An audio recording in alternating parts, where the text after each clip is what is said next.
यदा यदा हि धर्मस्य ग्लानिर्भवति भारत।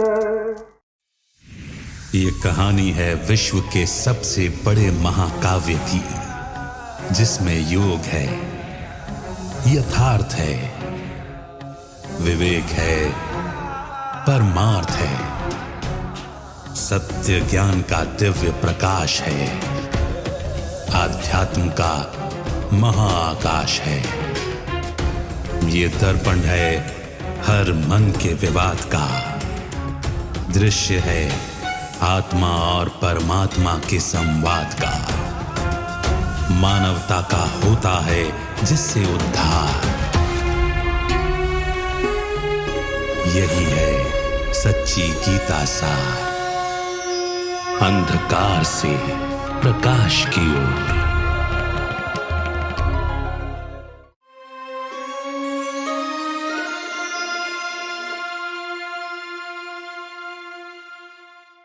नमस्कार।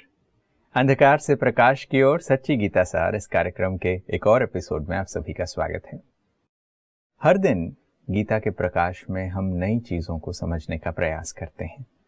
जब ये नई जानकारियां हमें हासिल होती हैं तो हमें कुछ ऐसी बातें पता चलती हैं जिस पर हमने कभी चिंतन नहीं किया होता। आज के एपिसोड में भी हम कुछ ऐसे ही चिंतन की धाराएं ले आए हैं आपके लिए। गीता में एक जगह कहा जाता है कि परमात्मा वह ज्योतियों का भी परम ज्योति है। जब ये बात सुनते हैं तो परमात्मा के बारे में बताने वाली ये दूसरी आवाज़ कौन सी है? क्योंकि अक्सर हम ये जानते हैं कि गीता में भगवानुवाच लिखा गया है। आइए गीता से जुड़े हुए कुछ तथ्यों पर आज फिर से चिंतन करते हैं। हमारे साथ स्टूडियो में ब्रह्मा कुमार ब्रजमोहन भाई हैं। भाई साहब, आपका स्वागत है। ओम शांति। गीता में ये बहुत ही खूबसूरती से लिखा गया है कि ज्योतिषाम अपि तज्ज्योति ही, यानी वह ज्योतियों से भी पार परम ज्योति है, जिसे ज्ञान स्वरूप कहा गया है। और ये भी कहा गया है कि वो सभी के हृदय में स्थित है। अब ये श्लोक पढ़ने पर बहुत ही गजब लगता है कि यहाँ तो भगवानुवाच की बात हो रही है। जहाँ भगवानुवाच है तो वह कह के किसे पुकारा जा रहा है? भगवान मैं ज्योतियों का परम ज्योति हूँ, ऐसा भी कहा जा सकता था। तो इसका कुछ तात्पर्य है? ये कोई गलती है या इसके पीछे कोई रहस्य है? इसके पीछे एक बहुत ही इम्पोर्टेंट रहस्य है, और वो ये है कि भगवान ने जो रथ लिया था वो कोई 4 पहिए वाला घोड़े गाड़ी का रथ नहीं था, वो था शरीर रूपी रथ। क्योंकि परमात्मा निराकार है। अब निराकार परमात्मा घोड़े गाड़ी वाला रथ कैसे लेंगे? तो उनको चाहिए कौन सा रथ? चाहिए तभी तो रथ लेंगे। तो उन्होंने शरीर रूपी रथ धारण किया और उस रथ के मुखारविंद से गीता सुनाई। अब आप देखिए, उस रथ में 2 हो गए, 2 आत्माएं हो गई। एक उस शरीर रूपी रथ की अपनी आत्मा और एक परमात्मा। अब खास तौर पे देखने की बात, सोचने की बात यह है कि लोग परमात्मा को बहुत बड़ा ज्योति मानते हैं कि परमात्मा तो महाज्योति है, तो आत्मा शायद छोटी ज्योति होती होगी, परमात्मा बहुत बड़ी ज्योति है। इसीलिए जो उनकी यादगार में शिवलिंग बनाते हैं वो बड़ा बनाते हैं, और उसके साथ जो आत्माएं होती है शालिग्राम छोटी छोटी बनाते हैं। भगवान कहते हैं नहीं, क्योंकि अगर मैं बहुत बड़ी ज्योति हूँ तो मैं शरीर रूपी रथ में जैसे आत्मा आती है, जिस स्थान पे विराजमान करती है भ्रिकुटी के बीच में, उनके साथ ही तो मैं अवतरित होता हूँ। इसलिए जहाँ गीता में ये एक जगह नहीं, कई जगह पर वह कहा गया। भगवानोवाच है लेकिन वह कहा गया। तो भगवानोवाच जो परमात्मा स्वयं डायरेक्ट कर रहे हैं उसमें मैं आएगा। और जो ब्रह्मा बाबा जिनके रथ में वो आए, जैसे गीता में कहा हुआ है कि मैं ब्रह्मा के द्वारा यज्ञ रचता हूँ, या ब्रह्मा जी ने यज्ञ रचा कल्प के आदि में, वो ब्रह्मा के मुख द्वारा भगवान सुनाते हैं। तो जो ब्रह्मा बोलता है वो भी सुनता है, कोई एक्सप्लेनेशन देता है, उसमें वह शब्द आ जाता है। और ब्रह्मा द्वारा ही ज्ञान सुनाया। इसका तो प्रूफ है ही, क्योंकि ब्रह्मा के हाथ में शास्त्र दिखा दिए। वो समझते शास्त्रों का ज्ञान सुनाया, भगवान कहता है मैं तो ज्ञान सागर हूँ। तो ये जो श्लोक है इसमें वह शब्द प्रयोग किया गया। और फिर कि मैं ज्योतियों का भी ज्योति हूँ और हृदय में सबके विराजमान हूँ। तो इसका मतलब ये निकलता है कि भगवान अपना परिचय दे रहे हैं कि मैं श्री कृष्ण नहीं हूँ, मैं ब्रह्मा भी नहीं हूँ, मैं विष्णु भी नहीं हूँ, मैं शंकर भी नहीं हूँ। नहीं तो हृदय में कहते शिव जी शंकर के रूप में विराजमान है, या शिव जी कृष्ण के रूप में विराजमान है। और कृष्ण अगर कहते वो, तो फिर किसके तन में आए? उसमें तो अर्जुन का रथ अलग दिखाया गया है। तो ये जो कंबाइंड रूप है भगवान का रथ में आए हुए, उसने ये महावाक्य उच्चारे हैं। और सीधी बात कही है कि मैं ज्योति स्वरूप हूँ। ये बात स्पष्ट है कि परमात्मा के इस परिचय को गीता बताती है। हम में से बहुत सारे लोग इस चीज़ को पढ़ लेते हैं, मगर इसके सही अर्थ को, तात्पर्य को नहीं समझ पाते, क्योंकि इसमें एक रहस्य है। जब ये बात कहा जाता है कि परमात्मा एक है और वो ये कहते हैं कि मैं विशेष रूप से सभी के हृदय में स्थित हूँ, तो एक परमात्मा अनेकों के हृदय में स्थित कैसे हो सकता है? ये भी सोचने की बात है। एक तो कहते हैं एक परमात्मा, अब उसको दिखाते जो हैं निराकार को कई रूपों में दिखाते हैं। स्वयं भगवान गीता में कहते हैं मैं परम धाम का निवासी हूँ, वो भी निराकारी है। अगर कहते हैं कि हृदयों में व्यापक हूँ, वो भी निराकारी है। और अगर गलती से ये कह देते मैं सब जगह हूँ, वो भी निराकारी है। अब क्वेश्चन पैदा होता है हृदयों में। अब हृदय किस चीज़ का स्थान है? हृदय याद का स्थान है, स्मृति का स्थान है। एक माँ कहती है बेटा तू मेरे हृदय में बसता है, या कोई कहता है तू मेरे हृदय में बसता है, तेरी याद मेरे हृदय में हर वक्त रहती है। तो याद ही कहते हैं ना। भगवान हृदय में पहली बात बस सकता है। अगर भगवान किसी के हृदय में बसना भी चाहे, तो एक महात्मा भी अगर किसी के घर में आता है तो देखता है कि कुर्सी साफ होनी चाहिए। बिल्कुल। इसलिए आमतौर पे वो लोग अपने चादर वगैरह लाते हैं, उसके ऊपर बिछा लेते हैं। अच्छा, आज के कौन सा मनुष्य है जिसके हृदय में भगवान बसना भी चाहे? तो हृदय अवेलेबल है। आज के हृदयों में क्या है? भगवान कहता है मैं तो मनुष्यों के हृदय में झांकता ही नहीं है, क्योंकि उनमें तो उल्टी बातें भरी हुई हैं। तो अगर कोई किसी का हृदय साफ हो तब तो भगवान उसमें आए। उन्होंने ब्रह्मा जी को क्यों चुना? इसीलिए कि ब्रह्मा जी आदि पुत्र थे, उनका हृदय साफ था, उसमें भगवान ने वास किया। अन्य मनुष्य तो हृदय में बसाना भी चाहें, मतलब उनकी याद, हृदय याद का स्थान है। और अनेक पुरुषों के जो कहते हैं ना सभी के हृदय में मैं विशेष रूप से विराजमान हूँ। अब विशेष रूप से विराजमान का मतलब क्या है कि ऐसा हृदय मिले, तो हृदय है ही नहीं। तो एक्चुअली तो हृदय में बसने के लिए हनुमान ने दिखाया कि देखिए मेरे हृदय में राम बसता है, दिखाया, यानी वो उनका सेवक था, तो उसने तो दिखा दिया। ऐसे होते हैं लोग ओबीडियंट जिनके हृदय में एक ही बसता है। जैसे पतिव्रता नारी को ले लो, पतिव्रता नारी के हृदय में उसका पति बसता है, लेकिन भगवान बसे और सबके हृदय में, ये तो एक प्रॉब्लम है। लोग हृदय में बसाना चाहते हो, बसा नहीं पाते। लोग ये कहते भी हैं कि मोरे हृदय में आन बसो प्रभु। हाँ। हम प्रार्थना तो करते हैं, मगर अगर ऑलरेडी रहते होते हर एक के हृदय में, तो फिर ये बुलाने और कहने की जरूरत क्या थी कि परमात्मा हमारे हृदय में बसे? ये नहीं बसो, इसका मतलब है नहीं बस रहे हैं। परमात्मा को तो छोड़िए, श्री लक्ष्मी को ले लीजिए, देवी है, धन की देवी है। दीपावली के दिन वो क्या करते हैं? हर एक व्यक्ति अपना घर साफ करता है, अच्छी तरह से दरवाजे खोल के रखता है, लाइट जगा के रखता है। ये लक्ष्मी जी का आह्वान करता है कि मेरे घर में पधारो। और सोचिए कि लक्ष्मी भी सबके घर में पधारती है क्या? क्योंकि वो कहती है ये घर की सफाई नहीं चाहिए, दिल की सफाई चाहिए, वो तो है नहीं। इसलिए ये बात उन्होंने कह दी है। भक्ति में भी कहते हैं, मीरा के भी बहुत सारे भजन हैं, लेकिन वास्तविकता ये है बसने का स्थान हृदय है, लेकिन ऐसा हृदय अवेलेबल नहीं है। और भगवान आके क्या करते हैं, जिसको योग शब्द कहा गया, भगवान ने ज्ञान सुना दिया, लेकिन उन्होंने योग क्यों सिखाया? योग का मतलब होता है जोड़ना, कनेक्शन करना। आप देखिए कि हर एक के हृदय में एक ना सही अनेक ही सही जुड़े रहते हैं।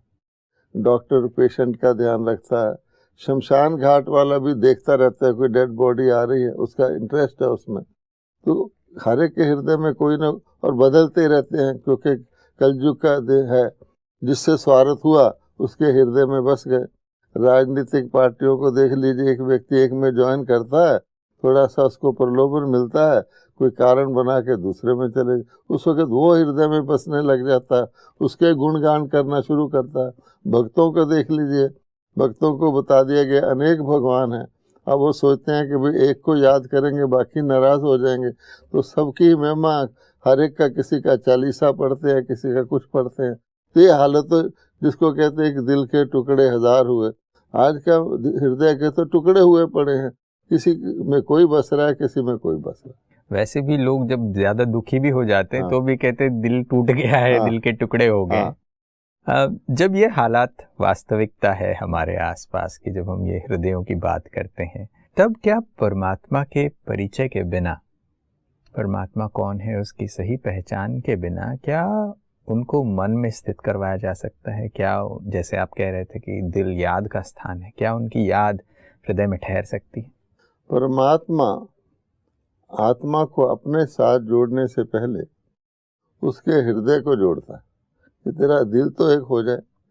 और ये जो योग शब्द है, योग का अर्थ ही होता है जोड़ना, एक चीज का दूसरी से जोड़ना। अब परमात्मा से योग लगाने से पहले भगवान कहता है कि तुम आत्मा हो, ये तुम्हारा शरीर है।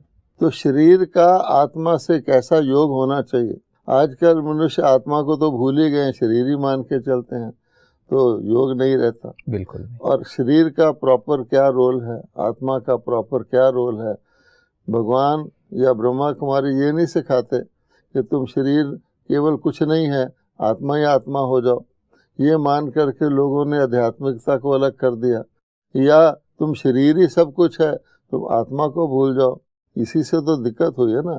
देवी देवताओं में शरीर और आत्मा का बैलेंस था, आत्मा शरीर का योग ठीक था। फिर पति पत्नी का योग ठीक था, इसलिए श्री लक्ष्मी श्री नारायण को इकट्ठा सिखाते हैं। इसी प्रकार से प्रकृति के साथ मनुष्य का योग ठीक था, जितना प्रकृति का यूज़ करना चाहिए, जो अपने आप को रिप्लेस करती रहे, मनुष्यों ने आज उल्टा कर लिया। ऐसे ही फिर चलते चलते आत्माओं का आत्माओं के साथ योग, ब्रदरहुड ऑफ मैन, जिसको, उसमें भी मनुष्य ने कोई धनवान हो गया, कोई गरीब हो गया, कोई कैसा हो गया, भेदभाव डाल दिया। इंसान होते तो सारे इंसान तो होते, इंसानियत खो दी और चीज़ों से कनेक्शन कर लिया। अब क्या हो गया कि मान लीजिए बिजनेसमैन है, अब बिजनेसमैन अपने आप एक दूसरे से कम्पीट करते हैं, ठीक है ना, बिजनेसमैन का काम ही होता है। लेकिन जब उनको कोई प्राइस बढ़वानी होती है तो इकट्ठे हो जाते हैं। इस प्रकार का योग आजकल है, यानी वही जो कम्पीट वाले हैं कुछ काम कराने इकट्ठे हो जाते हैं। तो इस प्रकार का फ्रेजाइल योग है।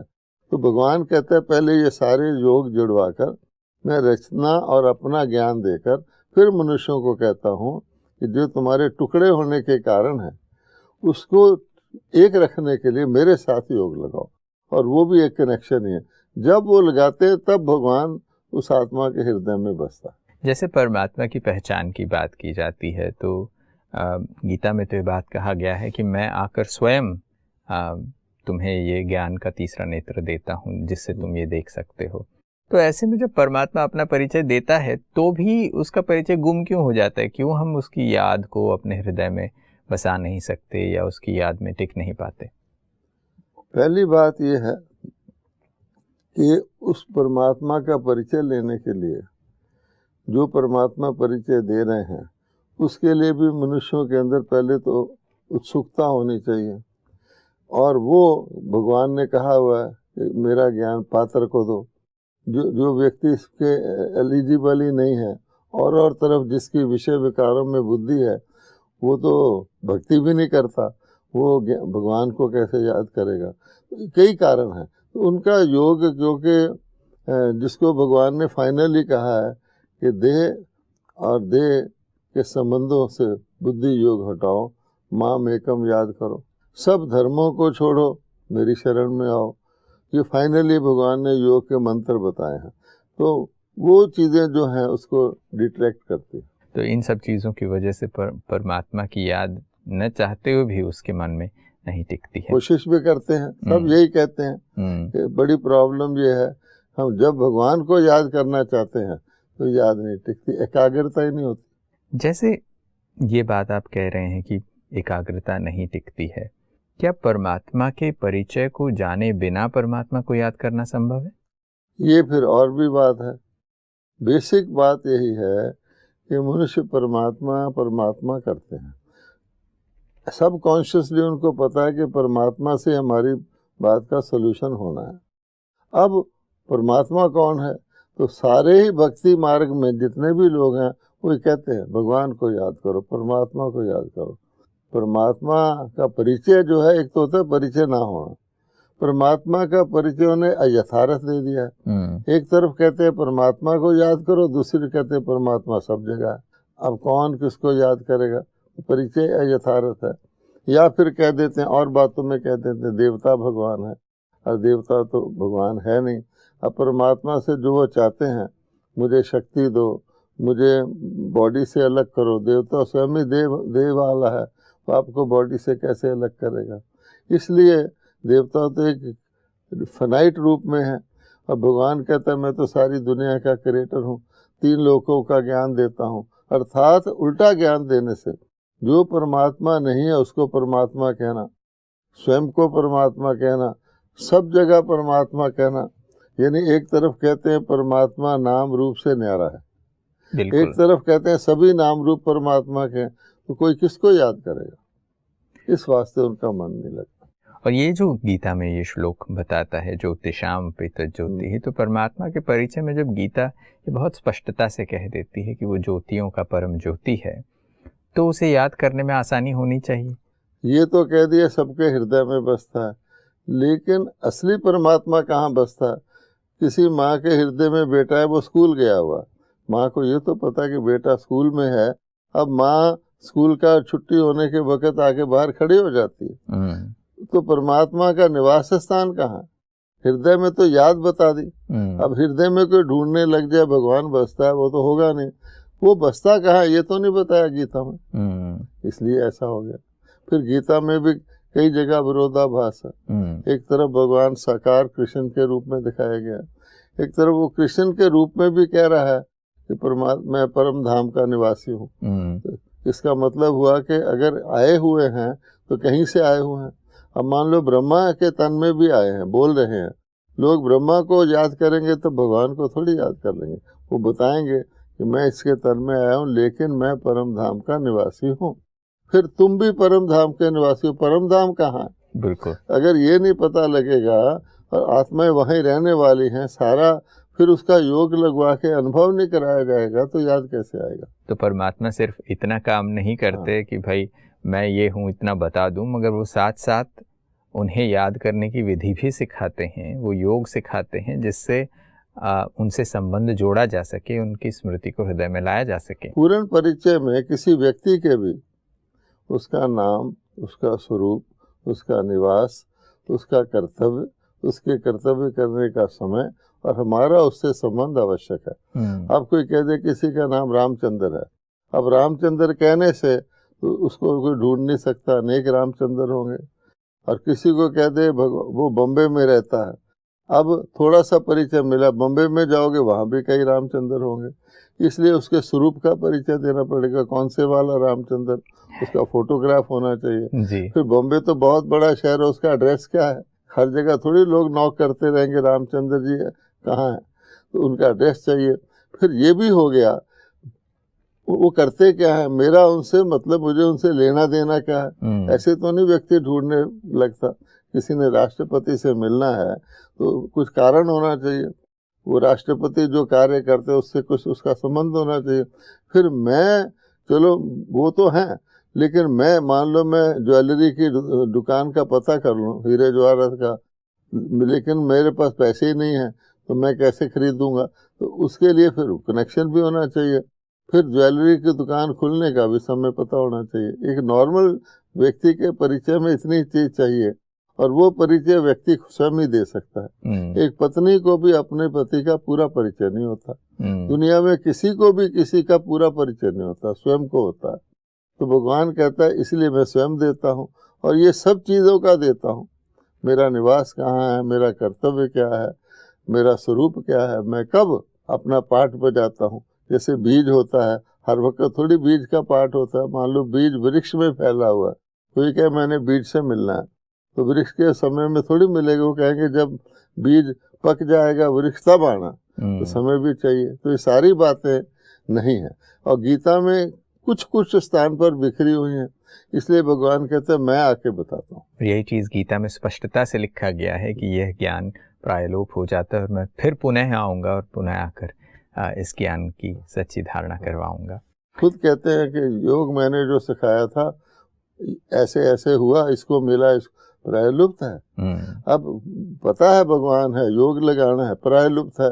आजकल देखिए कितने प्रकार के तो योग हो गए, मगर परमात्मा से जोड़ने वाला योग नहीं मिलता। बिल्कुल।